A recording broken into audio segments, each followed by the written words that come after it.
إن الحمد لله نحمده ونستعينه ونستهدي ونتوب إليه ونعوذ بالله من شرور أنفسنا وسيئات أعمالنا من يهده الله فلا مضل له ومن يضلل فلا هادي له أشهد أن لا إله إلا الله وحده لا شريك له وأشهد أن محمدا عبده ورسوله اللهم صل وسلم وبارك على نبينا ورسولنا محمد وعلى آله وأصحابه ومن دعا بدعوته واستنى بسنته إلى يوم لقاء ربه فيا أيها الحاضرون أوصيكم وإياي بتقوى الله وطاعته فقد فاز المتقون قال الله تبارك وتعالى في القرآن الكريم يا أيها الذين آمنوا اتقوا الله حق تقاته ولا تموتن إلا وأنتم مسلمون أما بعد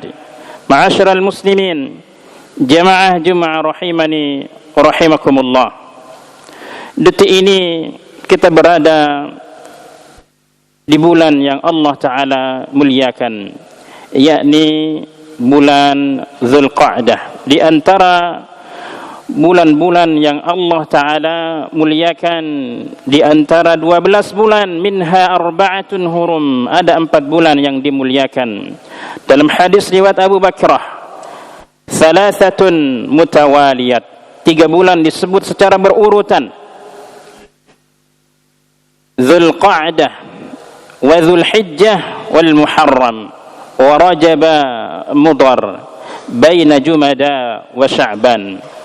3 bulan berturut-turut, Dzulqa'dah, Dzulhijjah dan Muharram, dan 1 bulan terpisah yakni bulan Rajab. Apa maknanya jamaah rahimani wa rahimakumullah?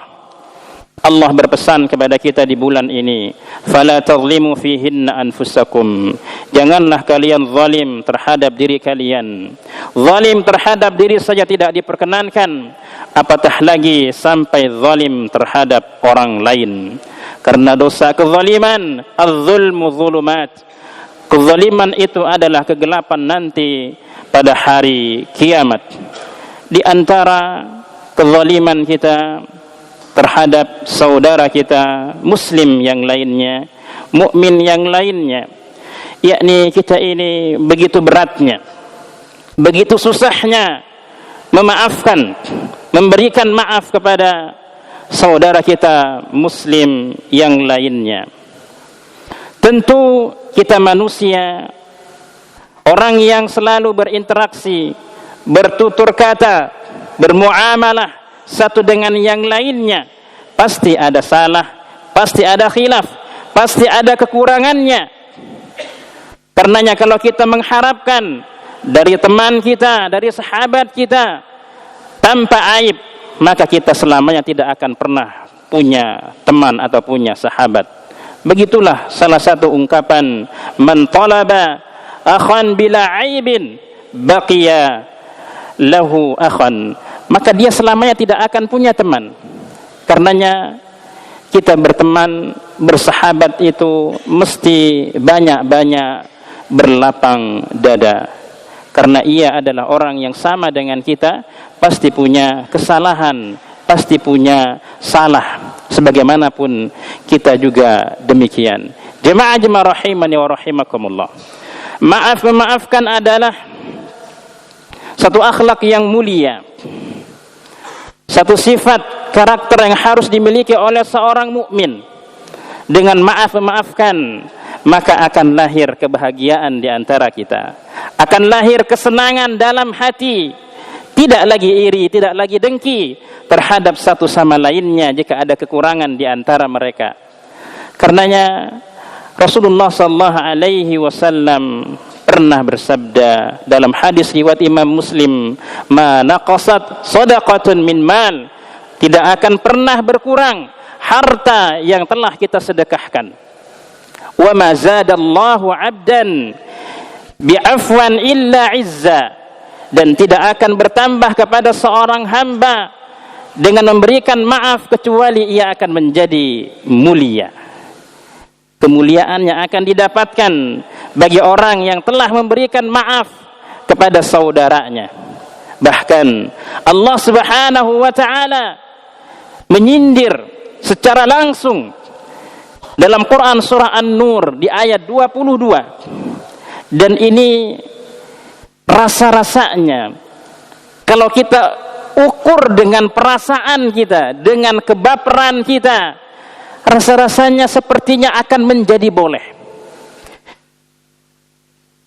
Bagaimana perasaan kita jika ada orang yang berada dalam keluarga kita, kemudian kita berikan bantuan, kita uruskan makannya, minumnya, pakaiannya, kemudian pada satu waktu orang yang kita bantu itu ikut menyebarkan satu berita bohong tentang keluarga kita.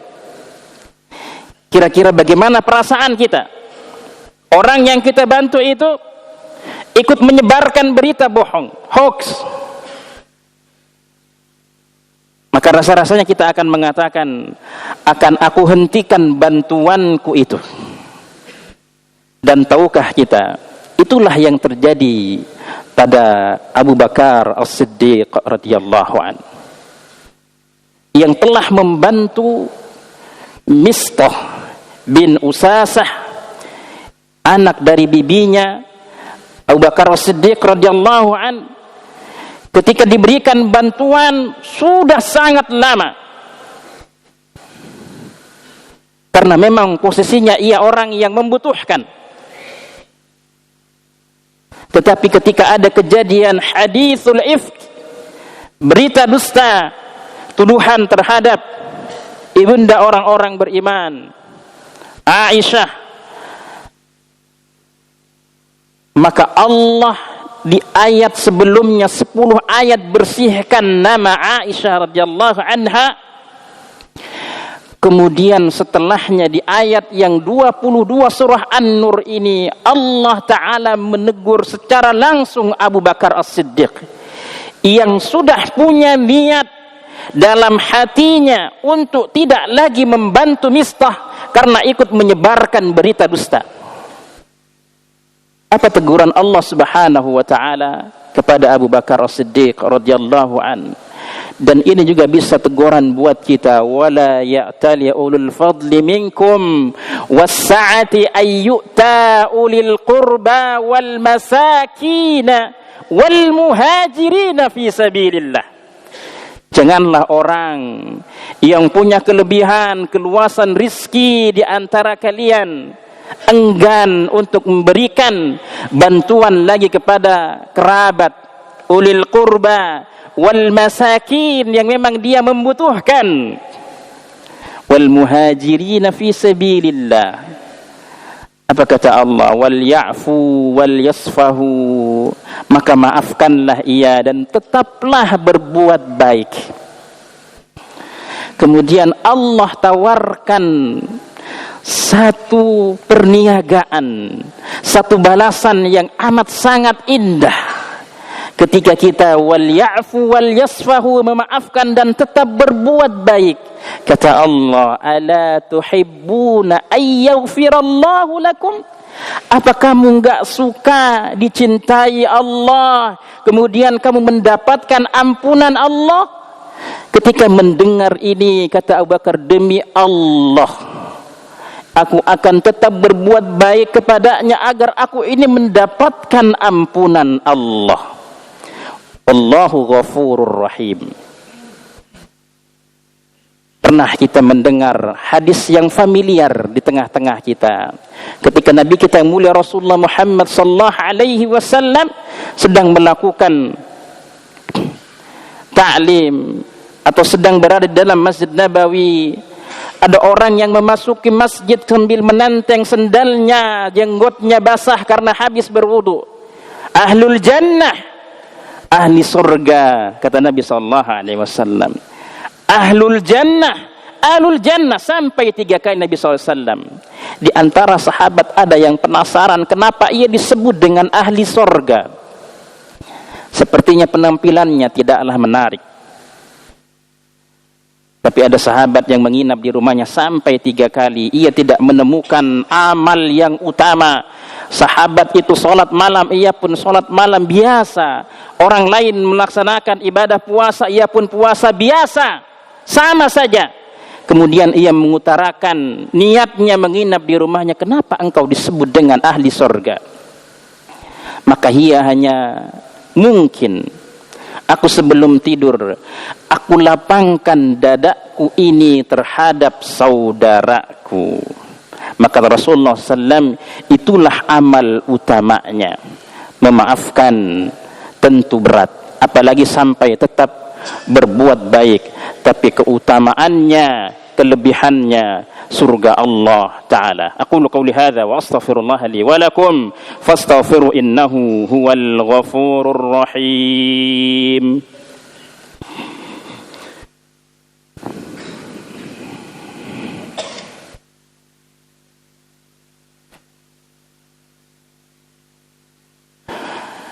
Innal hamdalillah nahmaduhu wa nasta'inuhu wa nastahdi wa natubu ilayh wa na'udzu billahi min shururi anfusina wa sayyiati a'malina man yahdihillahu fala mudilla lahu wa man yudlil fala hadiya lahu asyhadu an la ilaha illallah wahdahu la syarika lahu وأشهد أن محمدا عبده ورسوله إن الله وملائكته يصلون على النبي يا أيها الذين آمنوا صلوا عليه وسلموا تسليما اللهم صل وسلم وبارك على نبينا محمد وعلى آله وأصحابه ومن تبعهم بإحسان إلى يوم الدين اللهم اغفر للمؤمنين والمؤمنات والمسلمين والمسلمات الأحياء منهم والأموات إنك سميع قريب مجيب الدعوات برحمتك يا أرحم الراحمين اللهم أرنا الحق حقا وارزقنا اتباعه.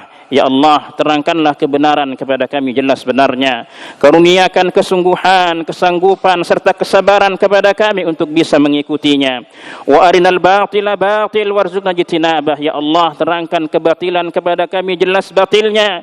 Karuniakan kesungguhan, kesanggupan serta kesabaran kepada kami untuk bisa menjauhinya. Allahumma ya muqallibal qulub, tsabbit qulubana ala dinik. Ya Allah, Engkaulah zat yang mampu membolak-balikkan hati.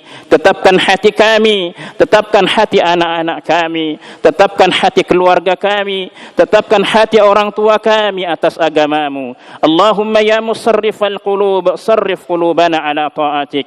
Ya Allah, Engkaulah yang mampu mengarahkan seluruh hati. Arahkanlah hati kami untuk tunduk dalam rangka ketaatan kepadamu. Allahumma aslih lana dinana alladhi huwa ismatu amrina. Ya Allah, perbaikilah urusan agama kami, karena ia menjadi benteng dari seluruh urusan-urusan kami. Wa aslih lana dunyana allati fiha ma'asuna. Ya Allah, perbaiki urusan dunia kami. Ya Allah, perbaiki urusan tempat kerja kami, karena ia tempat kami mencari kehidupan. Wa aslih lana akhiratana allati ilaiha ma'aduna. Ya Allah, perbaiki urusan akhirat kami, karena ia pasti tempat kembali kami. Waj'alil hayata ziyadatan lana fi kulli khair. Ya Allah, jadikanlah setiap sisa umur kami nilai tambah atas kebaikan-kebaikan kami. Waj'alil mauta rahatan lana min kulli syarr. Kematian adalah istirahat dari segala bentuk keburukan-keburukan kami. Birahmatika ya arhamar rahimin. ربنا هب لنا من أزواجنا وذرياتنا قرة أعين ربنا اغفر لنا ذنوبنا ولوالدينا